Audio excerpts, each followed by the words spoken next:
আসসালামু আলাইকুম গাইসরা, চলে আসলাম একটি প্রশিক্ষণ ভিডিও শালিক ভিডিও নিয়ে। দেখেন এই দুটো এসে বাস শালিক,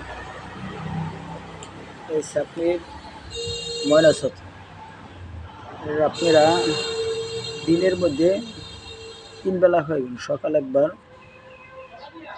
4 সিরিজ করে, 2 সিরিজ করে 4 সিরিজ খাইবেন। দুইটাতে সকাল একবার খাইবেন, দুপুর একবার খাইবেন, বিকাল 6টার দিকে একবার খাইবেন। আর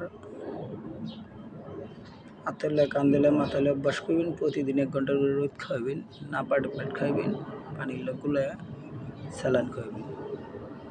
তারপরে এটি একটা একটা করে খাঁচার মধ্যে রাইখে মানুষের মাঝে রেখে দেবেন। তারপরে ওদের সাথে আস্তে আস্তে কথা বলবেন, মিঠু শিস দিবেন, বা যে কথাই বলবেন আস্তে বললে কথা বলবেন।